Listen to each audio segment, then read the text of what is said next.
trainers here at Wild Arctic. Welcome to Inside Look. So we are going to be observing and kind of talking through a training session that we're doing with our whales, which is pretty cool. I think it's pretty cool. If anyone has questions at any point, you can feel free to ask away, and I will answer them the best that I can. We do have two beluga whales. We have one male and one female, Klondike and Allua. Allua is the female, Klondike is the male. They do look pretty similar. However, Klondike is larger than Allua. He's just over 2,000 pounds, and she's around 1,300. So the easiest way to tell them apart, I think, is their head size. Klondike has a giant head, and Allua's is a lot smaller. She's a little more petite than he is. So you may notice across the way we have some trainers in wetsuits. They're going to be getting in the water with our whales and doing some training and some descents and that kind of stuff, which is always fun to watch and not have to be in the 52-degree water right now while it's raining.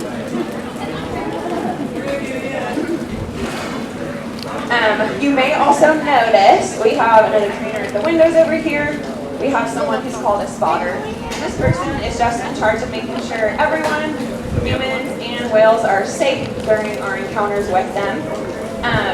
We have another trainer who may have a long pole in their hands. This is one of the tools we use during training. It's called a target pole.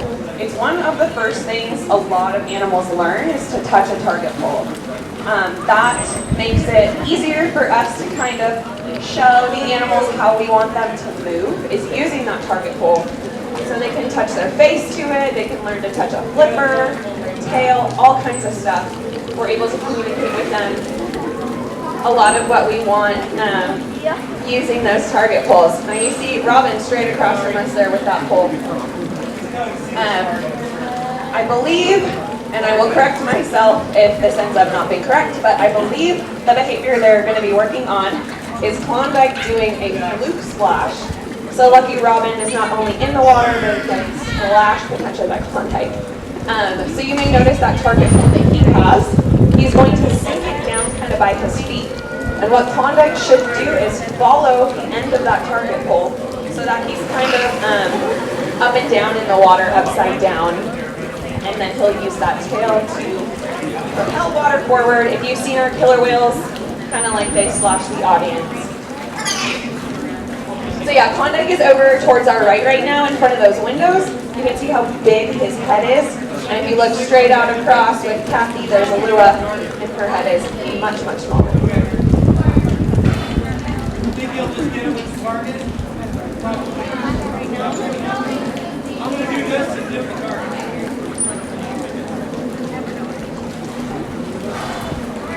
So Marina sent or gave Klondike the signal for the behavior. Robin is also going to do that signal to kind of help Klondike out since it's a new behavior. And he's going to take that target pole and help Klondike know where to go. And it looks like he's a little confused, which is okay. It's the whole process of learning. We're also teaching the whales that it's okay to fail. We have patience with them, which allows them to have patience with us, because we are also not perfect. So if they learn they can fail, they also learn that we can fail, and it just creates a better relationship, which is the best way for us to work these animals. Building that relationship and that trust, especially with belugas, who are a flight species, which is super fun. So we could be doing the same thing we have done every day for their whole life, and all of a sudden it's very scary. So we work really hard to build up the trust and relationship so that they know we're not going to do anything to harm them.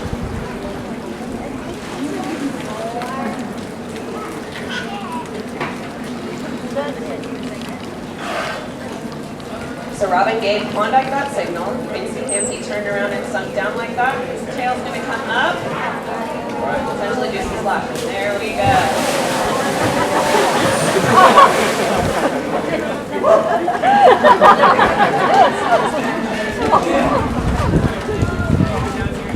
Like I said, water's about 52 degrees. So Arctic water. This is almost a summer temperature water for these belugas. So for us, it is rather cold, which is why we wear wetsuits. For them, it's a little bit on the warmer end of their temperature range for the Arctic waters.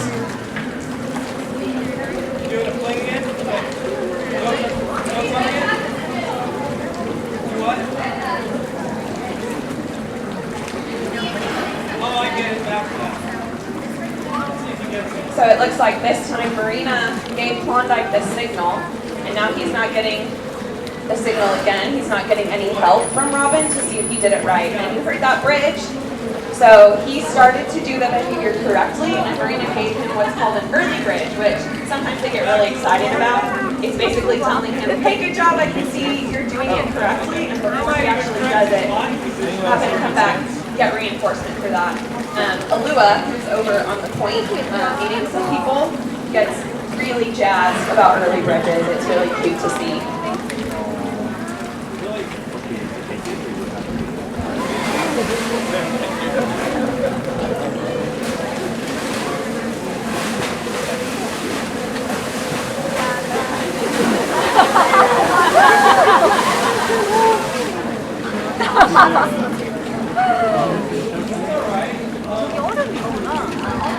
So we didn't hear a bridge that time, which means whatever our trainers were looking for specifically didn't happen, which is totally fine.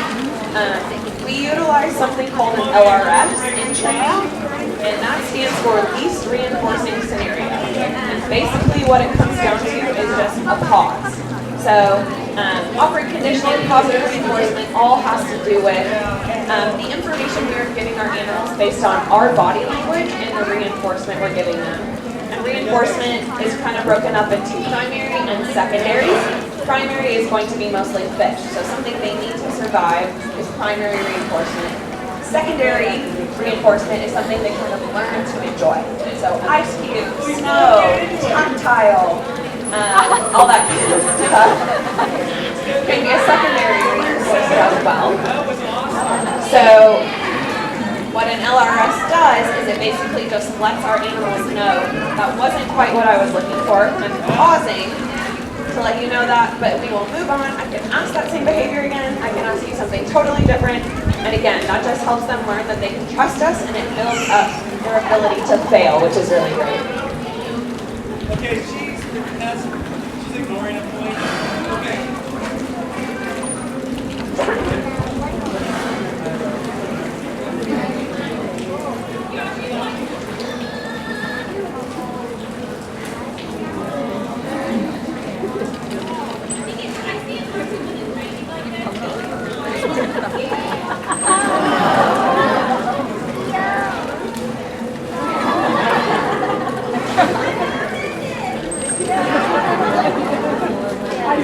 Something about belugas that I think is really cool is that melon, which is that kind of forehead structure.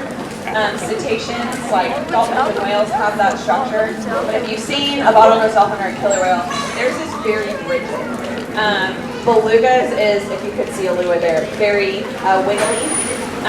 That's the technical term, is wiggly.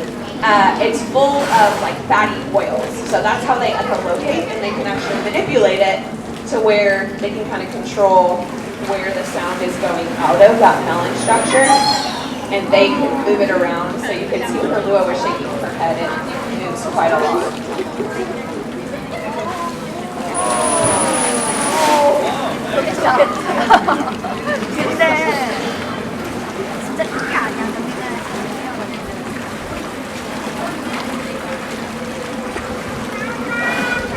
Are you done with the thing? For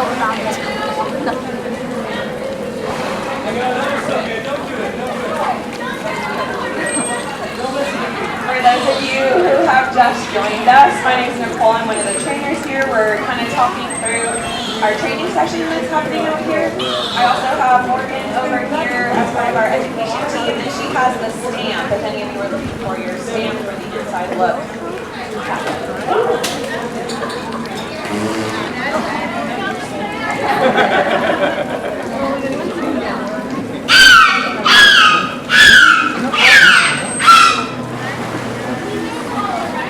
Yeah, that's all right.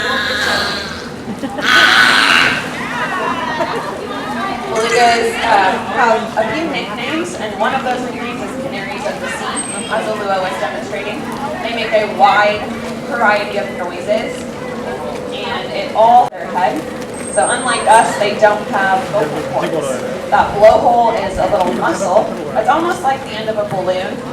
So if you were to stretch the end of the balloon and release air, it makes different noises. That's similar to how their blowhole works. Now what Taylor on the point is demonstrating right now is a really important behavior. This is one of the husbandry behaviors that we teach our whales. Husbandry is just a fancy term for medical behaviors. So if our veterinarians ever need to come out and look at our whales or get a blood draw for just routine checkup, make sure everything looks good, this is the position the whales are in, and they actually will draw blood from those tail flukes. So their veins kind of run along the bottom of those flukes, which is up right now, and it's a little bit easier for them to see to get a blood stick. And these whales are absolutely amazing. Those blood draws are voluntary, which I think is wild because it takes a lot for me to go in and get a blood draw, so the fact that we can't even kind of talk to these whales in English and they let us draw blood from their tails is really, really cool. And again, back to that relationship and that bond that we build with them.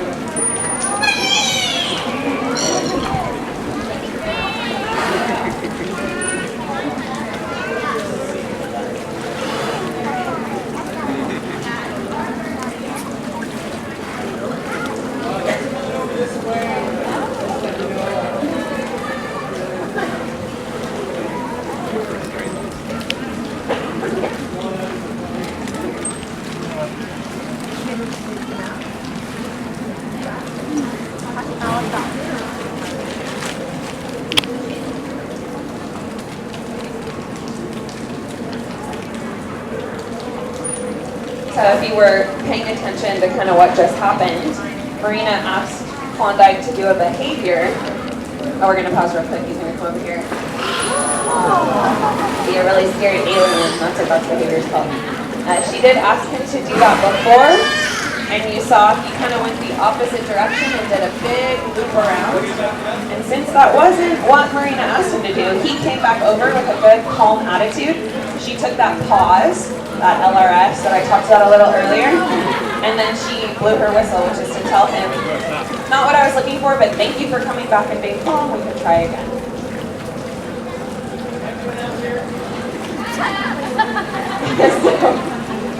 Another behavior they are working on with Klondike is what we're calling a back breach, and it's where he kind of comes up out of the water and falls backwards and it creates a big splash. So that's what Robin is trying to ask him right now. Maybe. There he goes.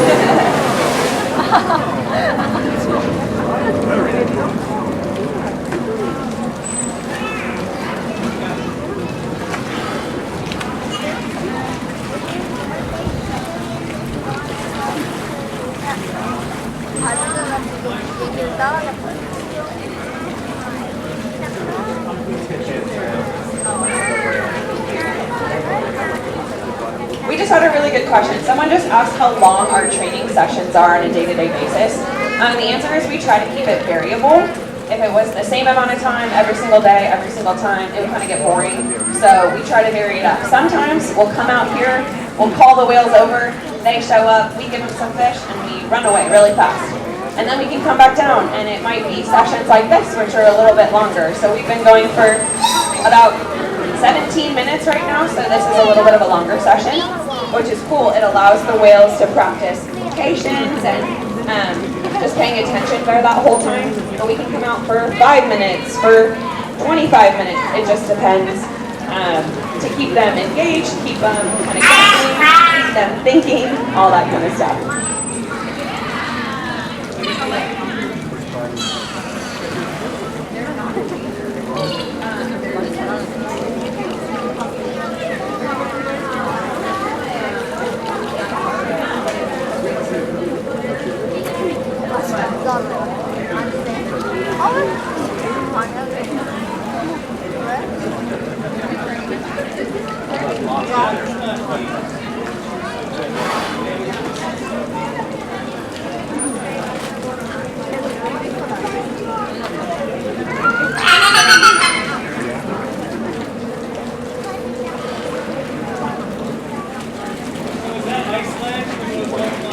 Now another thing, got an alien again. So another thing we can do with the whales, and what Klondike sometimes is really good at, is pairing multiple behaviors together. So what Marina just asked him to do was to make a vocal noise and come kind of station right in front of us over here. He obviously wanted to show off his alien behavior again, because he's a very scary alien. But it's really neat to be able to kind of give multiple signals, and when they get it correct, it's really exciting. And that's okay, sometimes they don't, and that's just okay. Another one.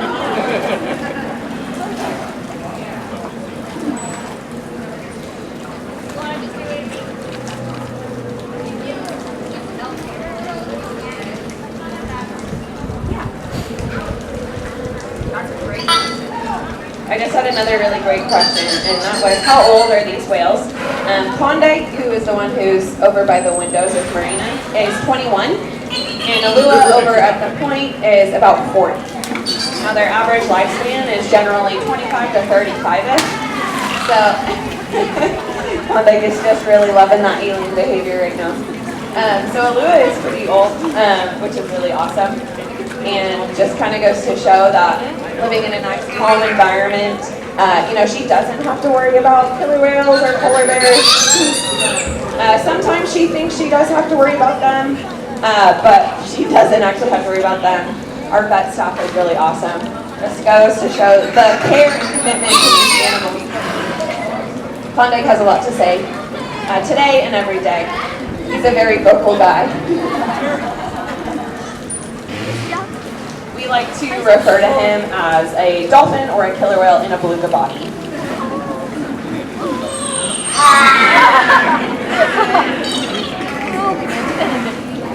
All of those vocalizations they're making too. Now we interpret noises and we don't actually know what they mean. It's kind of guesswork. There's a word called anthropomorphism, and that's assigning our human emotions to non-human, either objects or animals, which we all just tend to do naturally. But we tend to think of those kind of noises that they were just making as like they're proud of themselves or they're excited about something. It could mean something totally different, but that's what our observations of their behavior have kind of shown us. So it's kind of fun when it seems like they get excited about being correct on something, which is really cool.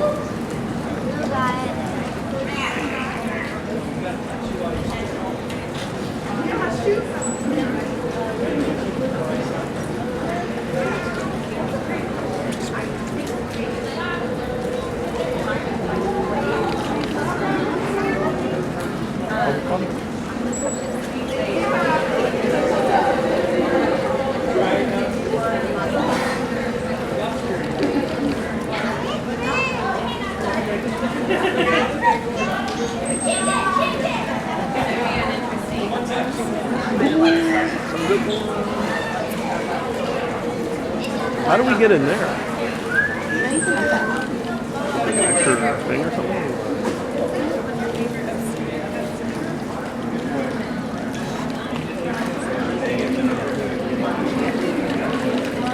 Yeah, they have this area and then another whole side. We have a gate that goes down. They don't. Correct. Unless they both go from Canada, so Anything else you want to do, or?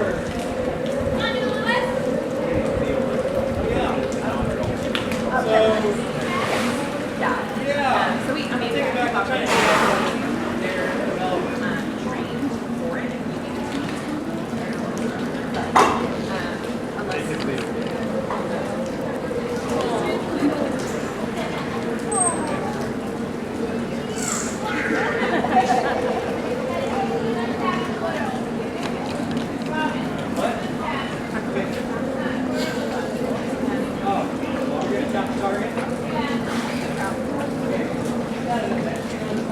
So right now, if you're kind of watching what's going on, Allua, or Marina, and she's tapping her target pole to tell her, come this way, and Allua is a little bit lost, which is okay. We try to let them figure it out for a little bit. So Kathy's doing a great job of not giving Allua attention to let her know this is not where you're supposed to be right now, which is really hard to do when you have a really cute Beluga couple.